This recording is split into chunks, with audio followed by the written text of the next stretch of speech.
మాట్లాడాలని ఉంది కానీ ఆ ఎల్విస్ని బయటికి తీద్దామని. ఎల్విస్ని బయటికి తీసుకొస్తున్నారా సుధాకర్ గారు? ఓకే, కాన్సెప్ట్ని మార్క్ మీరు మాట్లాడండి, నాది కూడా మీరు. అంటే ఇప్పుడు మీలోంచి బయటకు వచ్చే మీ అంతరాత్మ కిషోర్ గారు. ఓకే, ఇది ఫస్ట్ ఆయన అంతరాత్మ స్పీచ్ అండి, దాని తర్వాత మీ స్పీచ్. ఫస్ట్ నాది సరిగ్గా మాట్లాడితే తర్వాత ఆయన మాట్లాడతా. అందరికీ ఇది నాదే. అందరికీ సంక్రాంతి శుభాకాంక్షలు. ఇక్కడికి వచ్చేసిన మీడియా వారికి అందరికీ థ్యాంక్ యూ సో మచ్. ఈ out and out entertainment comedy అంటే సినిమా మొత్తం వచ్చి కూర్చున్న దగ్గర నుంచి చివరి దాకా నవ్వుతూ ఉండాలనే ఉద్దేశంతోనే ఈ కథ మొదలుపెట్టడం జరిగింది. ఏదైతే మా టార్గెట్ ఫ్యామిలీ ఆడియన్స్ మొత్తం ఎంజాయ్ చేయాలనుకున్నామో, సో నేను థియేటర్స్లో 3 విజిట్స్ చేశాను. సో ఏదైతే అనుకున్నామో ఆ టార్గెట్ 100% కంటే ఎక్కువ రీచ్ అయ్యాం. సో సినిమా చూస్తున్నసేపు అసలు ఎక్కడ మ్యాక్సిమం ఒక 2-3 మినిట్స్ కూడా ఎక్కువ గ్యాప్ లేదనమాట. కంటిన్యూస్గా నవ్వులు వస్తూనే ఉన్నాయి. ఎస్పెషల్లీ హీరో గారుతో టేక్ ఆఫ్ అయిన దగ్గర నుంచి ఫన్, స్పెయిన్లో సత్య, తర్వాత త్రూఅవుట్ వెనిల్ కిషోర్ క్యారెక్టర్ వచ్చండి అంటే మనకు ఒక ఏదైనా షేర్ చేసుకోవచ్చు వాడితో, మనకు సపోర్ట్ లాగా ఉండే క్యారెక్టర్. యాస్టీజ్ ఆషిక పక్కన ఉండే సత్య క్యారెక్టర్ ఏంటంటే వాడు తప్పు చేసినా సరే వాడు డైలాగ్ క్యారెక్టర్ ఒక డైలాగ్ ఉంటుంది. మన అవసరం కోసం హుండీలో డబ్బులు వాడుకున్నంత మాత్రాన దేవుడి మీద భక్తి లేనట్లు కాదు మేడం. అంటే చేసేది చేస్తాడు కానీ మళ్ళీ దాన్ని కవర్ చేసుకుంటూ హానెస్ట్గా ముందుకెళ్దాం అనుకున్న క్యారెక్టర్. సో ఆ తర్వాత సునీల్ అన్న. సో నాకు చాలా ఇష్టం ఆయన కామెడీ టైమింగ్ అంటే. మళ్ళీ సునీల్ అన్న ఆ దుబాయ్ సీను సొంతం టైంలో ఏదైతే ఫన్ మనం చూసి ఎంజాయ్ చేసామో సేమ్ సునీల్ అన్న ఇస్ బ్యాక్. సో హిలేరియస్గా ఉంది ఆయన సీన్, ఆ క్యారెక్టర్ కానీ ఆయన చేసిన పర్ఫార్మెన్స్. తర్వాత మురళీధర్ గౌడ్ గారు, నాకు ఆయన చాలా ఇష్టం. అంటే కామెడీ క్యారెక్టర్స్ అంటే కొంతమందికే చాలా అరుదుగా ఉంటుంది, ఏ పాత్ర అయినా అవలేలుగా వాళ్ళు చేసేయగలుగుతారు. నాకు ఆయనలో నచ్చిన ఆ క్యారెక్టర్లో ఏంటంటే ఒక టిపికల్ ఇన్నోసెన్స్ ఉంటుంది. ఇప్పుడు ఎవడైనా మన దగ్గరికి వచ్చి తప్పు చేశాను సార్ అంటే ఎందుకు ఇలా చేసావు అదని చెప్పి నెగిటివ్గా లేకుండా వాడిని సర్ది పాజిటివ్గా పంపించే క్యారెక్టర్. అంటే ఎవరిని హర్ట్ చేయకూడదు, ఒకటి తప్పు చేసినా సరే వాళ్ళు ఒక పాజిటివ్ యాంగిల్ మాట్లాడే ఒక ఇన్నోసెంట్ క్యారెక్టర్ని క్యారీ చేశారు. సో సెకండ్ హాఫ్లో హోటల్ ఎపిసోడ్ గురించి అందరం మాట్లాడుకుంటున్నాం కదా, అందులో స్టార్ ఆయనే ఆ హోటల్ ఎపిసోడ్లో. సో తర్వాత సార్ మళ్ళీ వస్తాను, ఇంకా ఆర్టిస్టులు ఎవరున్నారు, రోహన్ వాడు సూపర్ టైమింగ్ వాడిది. ఎస్పెషల్లీ సెకండ్ హాఫ్లో అంటే హీరో గురించి నిజం బయటికి తెలియకుండా వాడు ఎక్కువ జాగ్రత్త పడే పాత్ర. సో అలా మాట్లాడుతూ టెన్షన్లో బాబాయ్ గర్భసంచి నొప్పి వస్తుంది బాబాయ్ అంటాడు.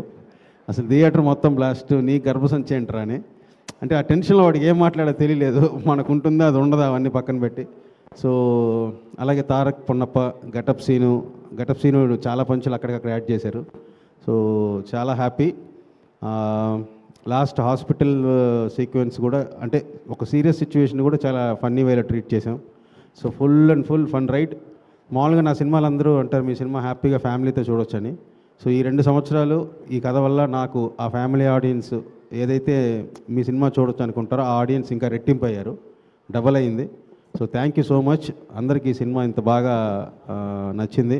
టెక్నీషియన్స్ విషయానికి వస్తే ప్రసాద్ గారు అంటే నిజంగా చెప్తున్నాను, ఒక 75 సార్లు ఉంటాడు స్వామి హిట్ కొట్టాలి, స్వామి ఇదేంటి నాకంటే కూడా ఈయన ఎక్కువ హిట్ కావాలంటున్నాడు. సో నాకంటే కూడా నిజంగానే 100% ఎక్కువ హిట్ కొట్టాలి ఈ సినిమా అని ఆలోచించిన వ్యక్తి మీరు. మా అన్నయ్య ప్రకాష్ అన్నయ్య ఆల్మోస్ట్ ఇండస్ట్రీలో నాకు ఈజ్ మై బ్యాక్ బోన్. అంటే ఏ టైంలో ఏ ఫోన్ చేసి ఎవరిని తిట్టాలన్నా ధైర్యంగా తిట్టచ్చు, ఎవరికి చెప్పడైనా. సో నా మంచి కోరుకునే ఒక రియల్ బ్రదర్. తర్వాత బీమ్స్, నిజంగానే ఫస్ట్ టైం తనతో వర్క్ చేశాను. నిజంగానే ఆడియో ఇంత బ్లాక్ బస్టర్ అయిందంటే 100% the credit full goes to Bheems only. ఎందుకంటే నేనేమి ఆ సిచ్యువేషన్ చెప్పి ఈ సిచ్యువేషన్కి ఇలాంటి పాట చేద్దాం అనుకున్నది కాదు. ఇందులో ఉన్న 3 పాటలు తను ఆల్రెడీ చేసి తన బ్యాంక్లో ఉన్న సాంగ్స్. సో ద క్రెడిట్ మొత్తం సిచ్యువేషన్ సెట్ అయింది కాబట్టి ఆ సాంగ్ తీసుకున్నాము. సో ఆ సాంగ్ కంపోజింగ్ కానీ లిరిక్స్ కేర్ తీసుకోవడం కానీ అంతా బీమ్సే. సో బ్యాక్గ్రౌండ్ స్కోర్ కూడా నెక్స్ట్ లెవెల్ ఇచ్చారు. So thank you so much Bheems, it's very happy working with you. తర్వాత మాస్టర్, నిన్న మన సీరియల్ డీజే సాంగ్ మామూలుగా లేదు, గుద్దుడు థియేటర్లో. అసలు నేను అంటే లేడీస్ అయితే ఇలా చేతులు పెట్టుకొని మురిసిపోతారనమాట. రవి గారు చేసిన ఆ కార్తీక దీపంకి పిన్నికి అయితే ఒక్కసారిగా బ్లాస్ట్ అయిపోయింది అసలు థియేటర్ అంతా. అసలు ఒక్కసారి అంటే ఫ్యామిలీ లేడీస్ మామూలుగా ఐటమ్ సాంగ్ అంటే మనం మగాళ్ళను మాస్ విజిలేస్తాం, ఇది family ladies item song. So మొత్తం చాలా హ్యాపీగా ఎంజాయ్ చేశారు, అందరూ మురిసిపోయారు అసలు. సో సినిమా త్రూ అవుట్ అందరికీ బాగా నచ్చింది. సో ఆషిక, సో ఈ క్యారెక్టర్ రాసుకున్నప్పుడు అంటే ఇంతకుముందు తనకున్న ఇమేజ్ టోటల్గా బ్రేక్ చేసే క్యారెక్టర్ ఇది. సో అంటే ఇప్పుడు డైరెక్టర్ ఒక క్యారెక్టర్ రాస్తే దాన్ని చేసాం అని కాకుండా దాన్ని మించి తను ఎంత బెస్ట్ ఇవ్వగలగదో తను పర్సనల్గా తీసుకొని నేను యాజ్ అన్ యాక్ట్రెస్గా ఆయన అనుకున్నది ఇచ్చేయడం కాదు, అంతకంటే బెస్ట్ నేను యాక్ట్రెస్గా ప్రూవ్ చేసుకోవాలనే ఒక ఎఫర్ట్ పెట్టి చేశారు. సో నన్ను నమ్మినందుకు చాలా thank you so much. Wish you very bright future. Dimple, so ఇప్పటిదాకా సేమ్ తనకున్న ఒక ఇమేజ్ బ్రేక్ చేస్తూ ఒక వైఫ్ క్యారెక్టర్ని చేయాలనగానే తను కూడా సార్ అసలు గ్లామర్ అలా ఏం లేకుండా నేను ప్యూర్గా మీకు ఎలాగైతే కావాలో అలా ట్రెడిషనల్గానే ట్రీట్ చేసి పర్ఫామ్ చేశారు. Very good. అండ్ పవన్, బాగుండింది అబ్బాయి మన ఇంటర్వ్యూ మొన్న, నువ్వు హైలైట్ అవుతున్నావు. ఓకే, సో ఈ స్క్రిప్ట్లో నాకు హెల్ప్ చేసిన పవన్, ఈ టైటిల్ ఇచ్చింది పవనే, భర్త మహాశయుల విజ్ఞప్తి. So thank you so much Pavan. తర్వాత ఈ స్క్రిప్ట్లో త్రూ అవుట్ నాతో పనిచేసిన Vamsi Balapanuri, thank you so much Vamsi. వీళ్ళందరూ గుడ్ టీమ్, చాలా కూల్. నా మీద ఏదైనా ఉన్నా వాళ్ళు కూడా మాట్లాడుకోరు పాపం, లోపల దాచుకుంటారు తప్ప. తర్వాత సతీష్ బొజ్జ, తను కూడా స్క్రిప్ట్ హెల్ప్ చేశాడు.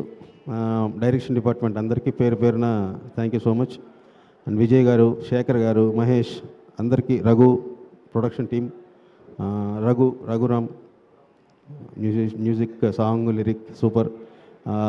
అందరికంటే ఇంకా ఫైనల్గా మా ప్రొడ్యూసర్ గారు సుధాకర్ చెరుకూరి గారు. నిజంగా నేను కొంచెం ఏంటంటే ఒక్కోసారి కాంప్రమైజ్ అయిపోయి మొహమాట పడిపోయి కొంచెం బ్యాలెన్స్ తప్పుతూ ఉంటాను బై నేచర్. అలాంటి టైంలో ఆయనే ఫుల్ వెనకాల ఉండి స్ట్రాంగ్గా నిలబెట్టి లేదు చేద్దాం అని నాతో పాటు ఉన్నారు. ఒక ప్రొడ్యూసర్ కంటే కూడా నేను బాగుండాలి, ఈ సినిమా కిషోర్కి ఆయనకి హిట్ ఇవ్వాలని మామూలుగా సినిమా చేస్తారు. నాకు తెలిసి ఆయన ప్రొడ్యూసర్గా కంటే కూడా డైరెక్టర్గా కిషోర్కి హిట్ పడాలి అనే తపన ఎక్కువ ఆయనకి. Sir thank you so much. ఈ సినిమా మీ అందరికీ 100% ఫ్యామిలీతో పాటు అనండి, ఎంజాయ్ చేయండి. Thank you. డ్యాన్స్ ఇప్పుడు కష్టం, నెక్స్ట్ సక్సెస్ మీట్లో దానికి పబ్బు సాంగ్ వేస్తాను నేను డీజే మిక్స్కి, దాని స్టేజ్ కొంచెం పెద్దగా కావాలి. సో కొంచెం ప్రిపేర్ అవుతాను master. Okay, I will give it to Sudhakar గారు. ఈ స్క్రిప్ట్ ఇలా ఫామ్ అవ్వడానికి అసలు మెయిన్ ఫస్ట్ ఈ పుట్టుక కలగడానికి కారణం రవి గారు. ఎప్పటి నుంచో 10 ఏళ్ళ నుంచి నాకు రవితేజ గారికి మంచి పరిచయం. ఆయన నేను ఒక చిన్న సినిమా సెకండ్ హ్యాండ్ అని చేసినప్పుడు ఆ సినిమా ట్రైలర్ చూసి ఫోన్ నెంబర్ తీసుకొని మరీ మాట్లాడారు. ఆయన దగ్గర ఉన్న బెస్ట్ క్వాలిటీ ఏంటంటే అవతల చిన్న పెద్ద అసలు ఏముండదు అనమాట.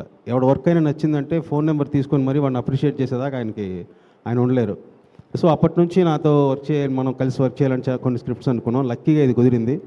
సో ఈరోజు మనం ఈ రామ్ సత్యనారాయణ క్యారెక్టర్ త్రూఅవుట్ ఇలా హిలేరియస్గా, ఎస్పెషలీ షాపింగ్ మాల్ సీక్వెన్స్ అయితే ఆయన నెక్స్ట్ లెవెల్ తీసుకెళ్లారనమాట.